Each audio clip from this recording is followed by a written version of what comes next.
Hello, everybody, and welcome to Good Stuff. I'm glad you can join us today. As always, excited that you can be with us and for our guest today. And just a reminder here before we start, you can head on over to Twitter and LinkedIn and Facebook to my personal pages. You can find Good Stuff with Kevin personal page on Facebook, and we'd love for you to subscribe to that anytime on YouTube. But today I've got a leadership coach, a sports ministry leader, and he is also the CMO of Athletes in Action. I want to welcome Darrin Gray. Darrin, thanks for being here. It's my pleasure. Well, hey, I know you're not aware of this, but we've never gone with this background before. This is new for us, so it really makes my ears look weird. But your background, absolutely love it. Tell us a little bit about this background and how unique it is, just the situation that we're going through right now, and then we'll jump into all these loops for you. All right? Of course. Well, this background is just a representation of all of the ministry pivots that have happened in the last 100 days or so, where so much of what I had been doing was getting on jets and traveling to cities around the world, literally, to do sports ministry and programming. And good news is that Corona slowed a lot of that down and allowed a lot of that work to happen via digital, whether it WebEx, Zoom, Facebook Live, Instagram Live. And so it's just sort of a visual representation for me of my very insignificant part in a much larger story that's playing out globally in and around this COVID, and how that's now led to a story in the United States around racial reconciliation and justice that's been an important part of my last month as I think about all of the men and women that are athletes that I've been communicating with about those important topics. Oh, that's great. That's great. Well, maybe in a month we can connect again and I can try to find me on there somewhere, right? Yeah, you'll be there. You'll be Hey, there. let's dive into this book here. You wrote a book back in 2012. I want our listeners to find out about it because maybe they haven't heard about it. Maybe they have, but if they haven't, even better. Maybe get them another book to read here. And I know you're going to go into this a little bit with Hunter Smith, who helped you author this, which Notre Dame is first in my house. I wanted you to know that. That's a good Yeah. thing. Yeah, the Jersey effect. What led you to write this book? I'm anxious to hear a little bit more about this story. It's so cool and what we've talked about so far. But dive into this a little bit for us, would you please? Well, the Lord laid on my heart, right? A little concept around what it means to wear the jersey on and off the field to have a positive impact on the people around you. Is a very simple premise, yet how true, right? That athletes, parents, coaches, and fans around the games, whatever sport. This one was written around a football narrative around Tony Dungy's championship season when the Colts won the Super Bowl against the Chicago Bears in Miami.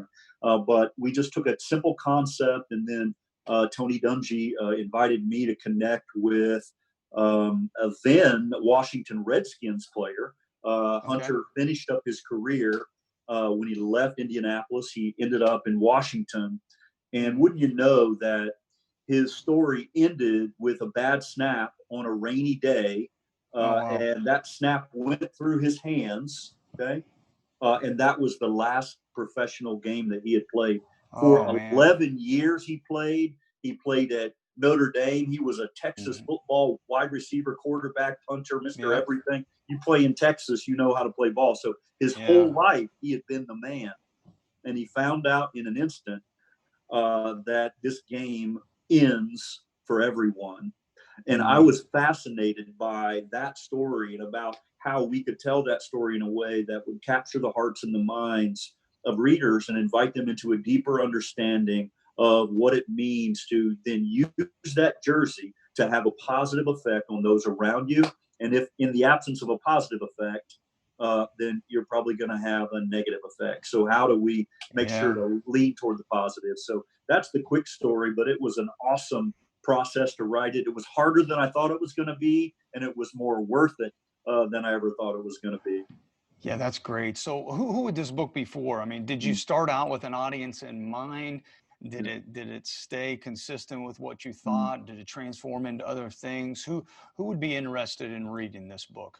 Yeah, so really coaches and teams are who has just bought these case after case. We couldn't believe how well it's done, but teams are using this as a way to study the deeper things in games. What is the victory that lies beyond competition? How can Right. men and athletes, coaches and athletes come together to really learn about that? But what we found is it started getting used in boardrooms where people in boardrooms and business settings were using it as a teaching tool to think about something like sports as a way to teach them about how to build the culture inside of their own organizations from a leadership perspective.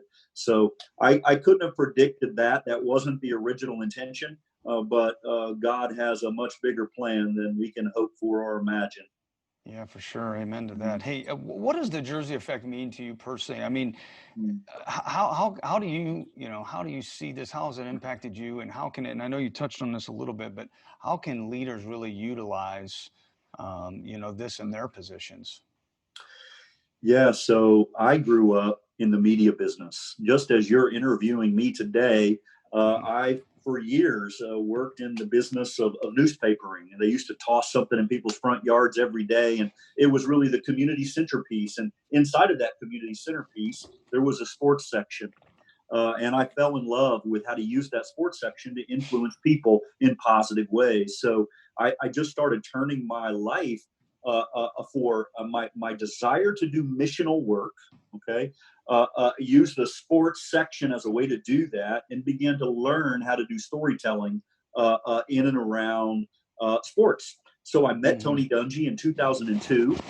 I had Okay. this idea a few years later, or well, would have been in '06, '07, when Tony's team won the Super Bowl, about, hey, what was it like behind the scenes, in the locker rooms, in the huddles? What was going on that really gave a higher purpose and a higher call to a particular team, in this case, Tony's championship team. But for me, it was about how then we could use the medium of books, right, to reach Mhm. more people with a message of hope, to lead people toward an abiding relationship over time with Christ. So that's what the Jersey effect means to me. It's a pretty simple concept, but one that resonates with a lot of people, and one that we're grateful to get to talk about today. Yeah, for sure. Very powerful. Got to know, were you on the sidelines down there? Were you getting wet and raining? That was a rainy game, I remember. Were you there or not? I wasn't. I had Uh, tickets to the game. I ended up not traveling. It's interesting that you asked. I had access to go, and I saw the forecast, and ended up not traveling down. And it was a wet and rainy day. But those soggy depth charts and those soggy khakis. They're yeah. all at the NFL Pro Football Hall of Fame now in Tony's locker, and so I've got a chance to talk to so many guys that were on that team and interact with them. But it was a special, special day, even for the Colts fans that weren't there. And with Tony, this is the final thought, being the first African American Yeah, yeah. leader and head coach to win the Super Bowl at a time when his downline was already beginning to express themselves around the league, with Lovie Smith being Yeah, right, right. in Chicago. Herm Edwards had been in Kansas City. Leslie Frazier was headed up to Minnesota. Jim Caldwell on to the Colts. Wow. Right, Mike Singletary in San Mhm. Francisco. Right, San there was Francisco. so many touch points, and then Mike Tomlin in Pittsburgh, where he still is. But that really became a remarkable time in the history of the NFL, and one Mhm. that we look back on very fondly to this day. Yeah, that's awesome. Well, Mm, I think I do remember it raining, but then I read a mm, story about Peyton Manning and just mm. the preparation, and how he was always trying to prepare himself for everything and practicing Yeah. with balls that were just soaking wet because the forecast was calling for all that rain. So talk about being prepared, right? I mean, Yeah, right. Opportunity favors the prepared heart and the prepared mind, and that is yeah, a true story. So yeah. that was the wet football story, and a lot of the players didn't think that was a great idea, but it actually paid dividends on game day. And I Right. think that's a real tribute to Peyton's leadership, and in Yeah. many ways his coaching capacities. as a player coach, because he was remarkable in his own right. Well, so I'd like to talk about that a little bit. Of course, Tony being a friend and doing the foreword for the book. Yes. And maybe if you got a Payton story or two, we'll get to that. But like, what can you tell us about Tony? I can tell from afar, you know, he's special as a leader, and he obviously has a true calling, and he's embraced that.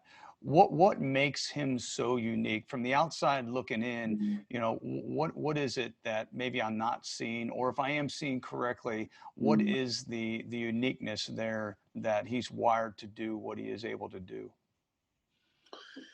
You know, leaders that do the small things better than anyone else are the kind of leaders that I want to follow.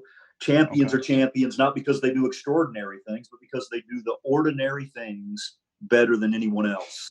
This was taught to Tony Dungy from Chuck Noll when Yep. he was a rookie in the late 70s in Pittsburgh. And then Tony has transferred that knowledge to me and countless others. But I tell you what, there's something to that. It's the daily drumbeat of culture that leaders like Dr. John Stallworth talk about. Like, how is it that we become the best version of ourselves by being serving leaders? And that's what Tony was. He was unabashedly willing to use his platform to help bring about the glory of God, and he's done it in countless ways. But I'll give you an illustration, a true illustration to bring that to bear. I've been with Tony in countless receiving lines, like tens of thousands of people. I've been standing beside him, just like my backdrop, as they've walked up for their moment with Tony, as they walked up with a book to be signed. Right, he has over 20 books out now. It's crazy. He didn't even want to write a book, but the Mentor Leader, Uncommon, all the children's books. It's awesome. But the point of that was he was no different in each of those experiences than he is when he's on the main stage or on the playing field. It was those ordinary moments that he helped to create for the individuals that would come interact with him. And I can't tell you the countless individuals that came to me and said, wow, just what a humble guy. Yeah. And that, my friend, that is, as best I can tell, the characteristic that most distinguishes Tony as a leader of men with a humble heart, willing to take up the mantle of leadership as the Lord has placed in front of him. Really remarkable. Yeah, that's extremely impressive. Mm, I'd be interested to know just in your involvement with sports too, and just having some coaches on here, but business leaders that this is applicable to. You yes. know, we talk about Peyton Manning and even Hunter Smith and these guys that are elite, you know, in their sport. Are you seeing those same characteristics out of them that you're mentioning in Tony? Are there other things that are making them elite at what they do? Now that, my friend, that's a deep question, and we could talk a long time. And I look forward to answering your question. But I've actually done some assessment work in and around pro athletics to get some clarity on what are the small behaviors that over time make the biggest difference. And had this conversation with Tony not long ago, and really the distinguishing characteristic that you cannot build into someone is passion. Okay. Passion is usually fueled by purpose. It's fueled by your why is stronger than your why not.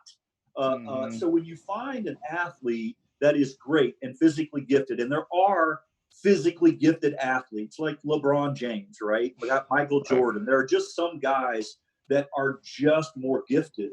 But I wouldn't say that Hunter or Payton necessarily, although they were very gifted athletes, don't get me wrong, in terms of their physicality, but it's really their work ethic, their discipline grounded in their passion for the game and their passion to help make a difference in the lives of others through the sports that they love.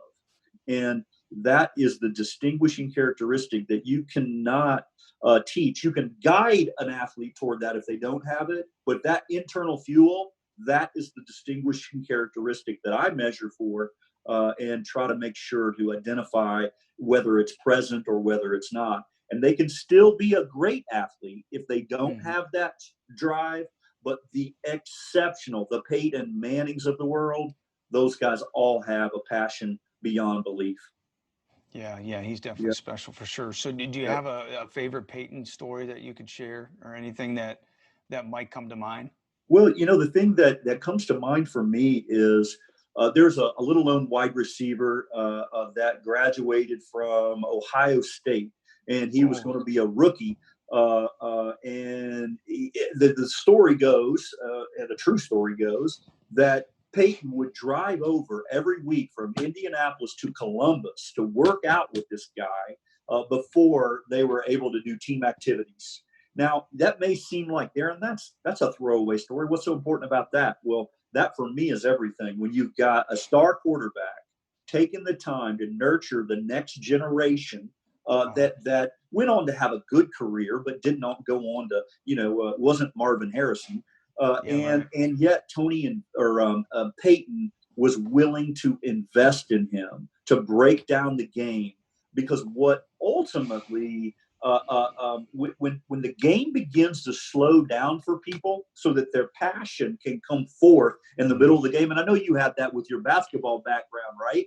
When the Right, game right. would slow down, when you could see it going through the basket before it ever released from your hand, like that's when a sort of flow Mm, happens and transcendent moments. And I believe that Payton was a progenitor in that way, and that he was willing to go teach other people how to do it, even when he didn't have to do yeah, that. So that's just a simple example.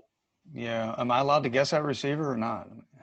What? I said, am I allowed to guess who that was? Yeah, yeah, please. Was it Anthony Gonzalez? It was. How do you know Yeah. that? Well, you know what? He is in Canton now. He's with the government, I believe. Is he?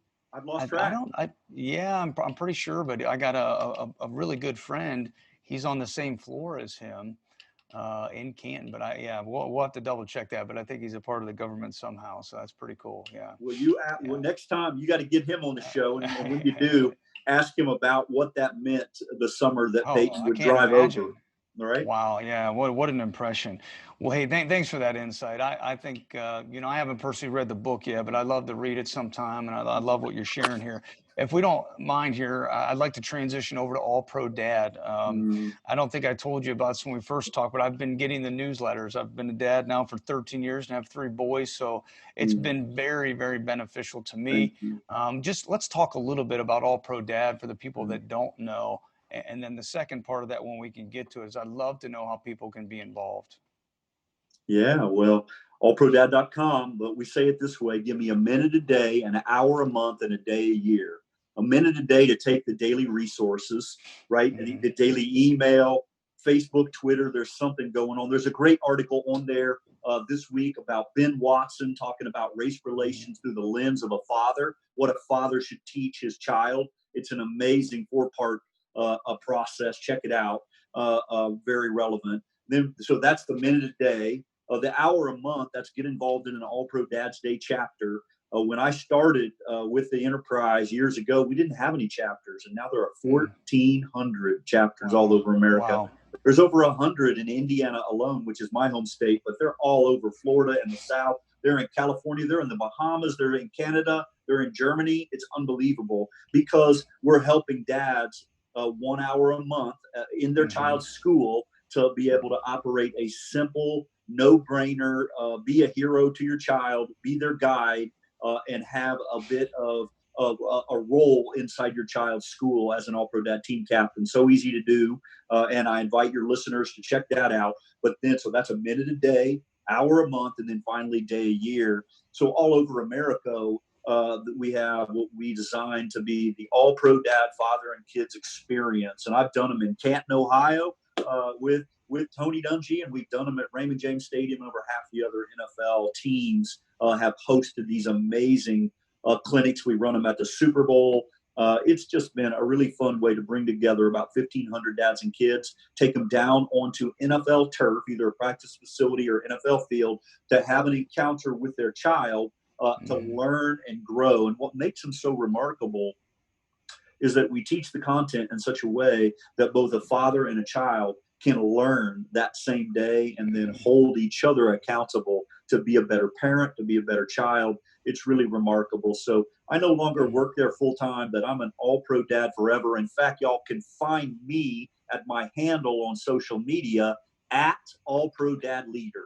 So if you find at All Pro Dad Leader, you'll find me. And that's a big part of my public persona and how it is that I interact with leaders around this important idea of turning the hearts of the fathers to their children and the hearts of the children to their fathers, which your listeners, many may know, is grounded in the last verse of the Old Testament in Malachi.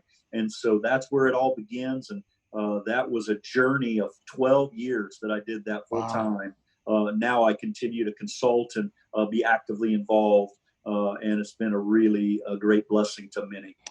Yeah, for sure. So 2 questions I would have to follow up that just to clarify for people. What age groups is this typically occurring with in the schools if somebody wanted to partake in this? Yeah, elementary and middle school is the sweet spot. But dads of all ages have blind spots. So if you've got blind spots of any age, we say father forever. In fact, that's the 10th way to be an all pro dad forever. So if you're a granddad and you want to plug in, I can't tell you how many granddads are still involved. A lot. I got granddads that run the chapters because the biological dad is absent.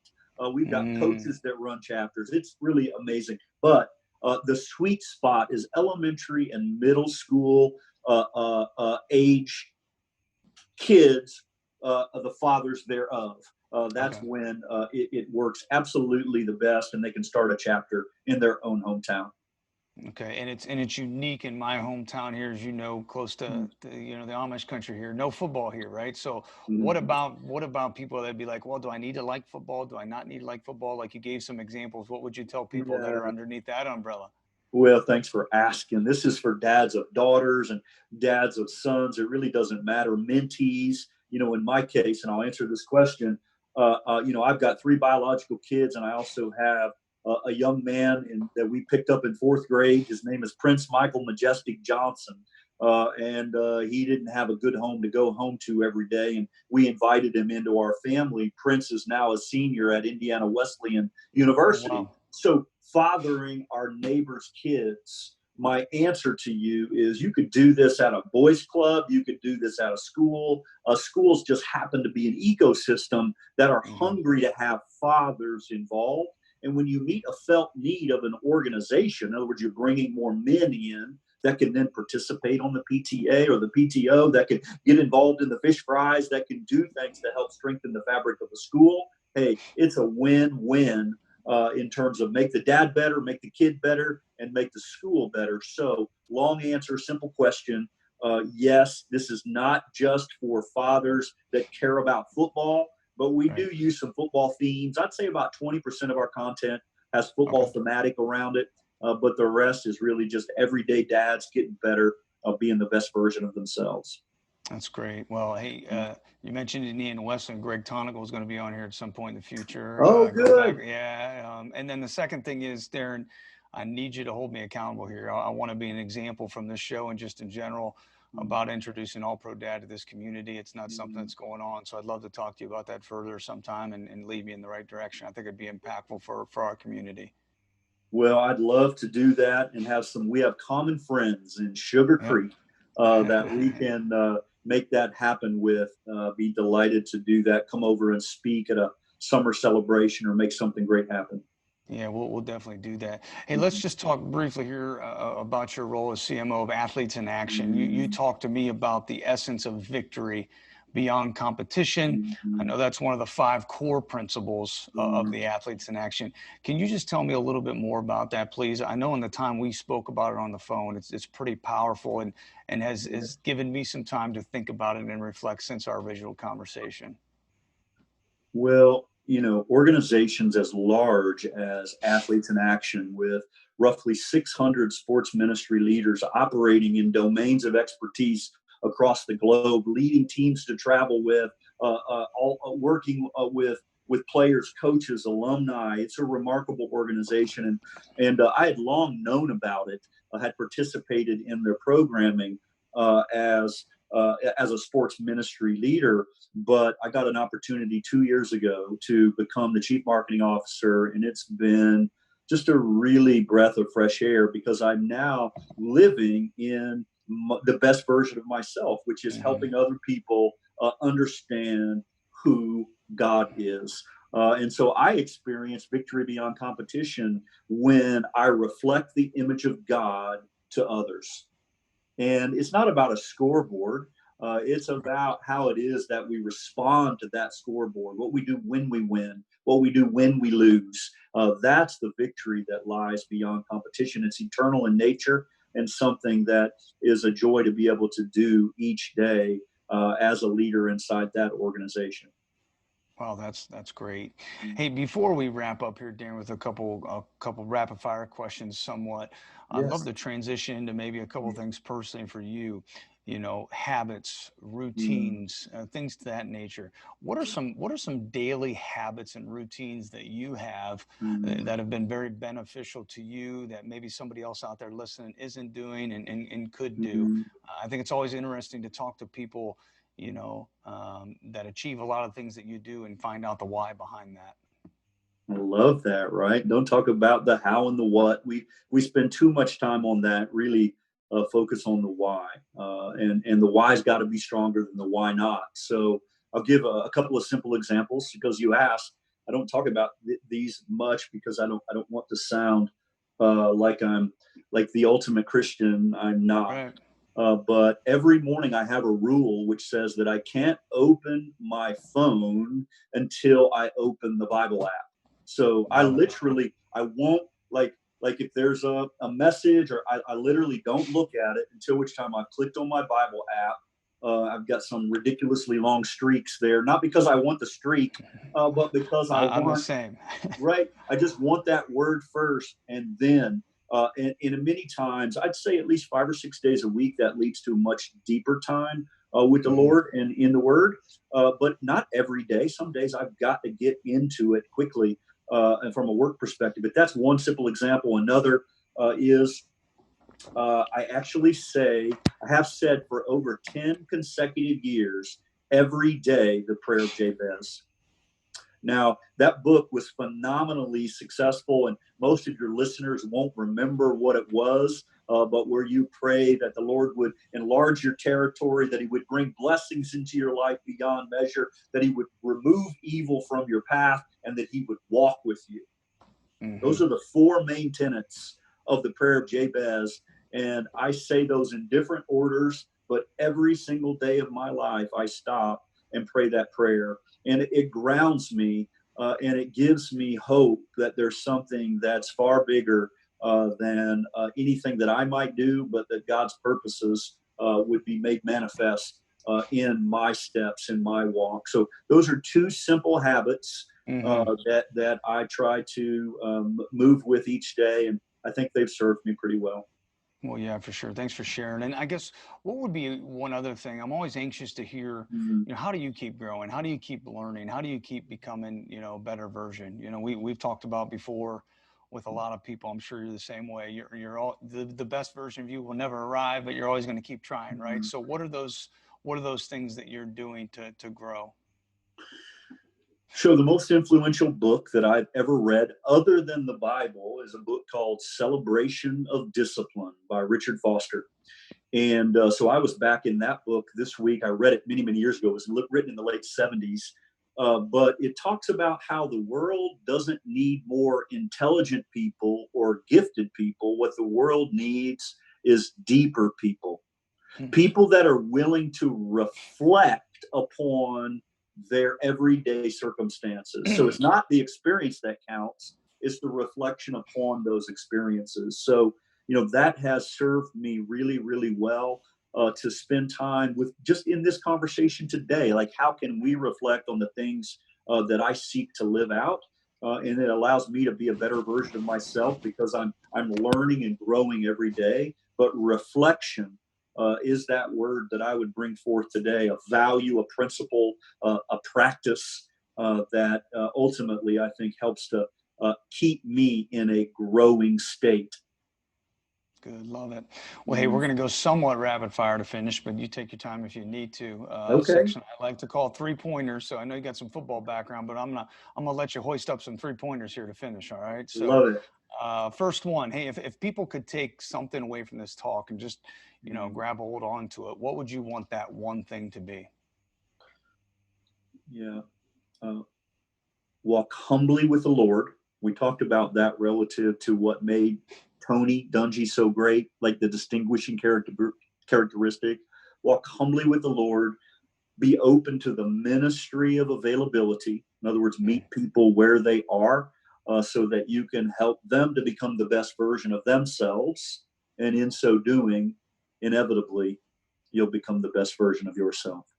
That's great. Now, Mm-hmm. if you could have stepped into my shoes and asked Darrin a question today, what question would have you asked him that I did not ask? Mm-hmm.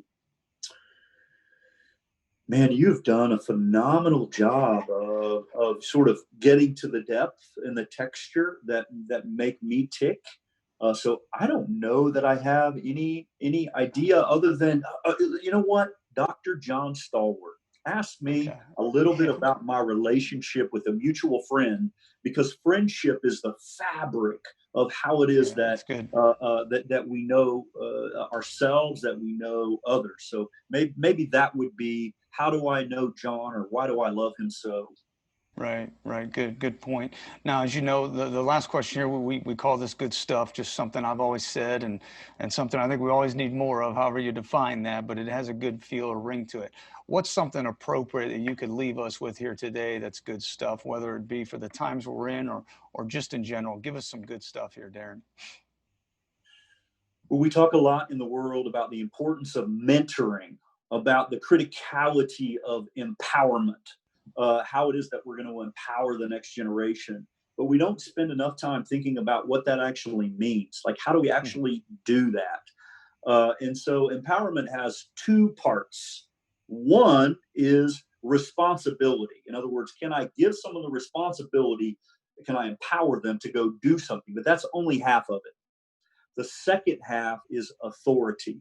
If you give somebody with the responsibility without the authority, you're setting them up to fail. What it is that we need to be thinking about is how it is that we can transfer both the authority and the responsibility simultaneously to lift up the next generation, to allow them to fail forward, if that's what it Mm-hmm. takes, to Mm-hmm. become right who it is that they're called to be, and then kind of walking alongside them. And that's really the life that I hope that I'm making, right? By Mm-hmm. being willing to do that in the life of my kids, my godson, the athletes that I coach, and just continuing to be present for people, to empower them to be the best version of themselves with both authority and responsibility. All right, I like it. 3 for 3. That's good stuff right there. Hey, I know you mentioned your Twitter feed earlier, but just in Mm-hmm. your roles now, leadership coach, sports ministry, the athletes in action, the Yeah, book, can you throw out a couple other ways that people can stay connected to you, or some other websites that they can look up here of some things that we talked about today, please? I'd love to. Well, social media wise, if you want to stay tuned into what I'm doing, LinkedIn, Darrin Gray, DARRINGRAY. You can find me there as it relates to my business enterprises. But darringray.com is a great way to connect with me and understand all of the depth and texture of what I do from a coaching and a ministry perspective. And then finally, we've already mentioned allprodad.com. We Mm-hmm. haven't yet mentioned athletesinaction.org. A great way to go and learn and take the daily tips to become the best version of yourself. Right. And what about the book, Darrin? Where can people find the Mm. book? I know there's a website for it, or any other, Yep. sources for them, please. Yeah, so Amazon.com if you want individual copies. That's the easiest way to do it. But if you want to do cases for teams, just reach out to me through darringray.com, or instant message me in one of my many forms of social media, and I'll get right back at you, and we'll find a way to get that done. But there is an email link on my landing page on my website, darringray.com. That's a really great way for folks to find me.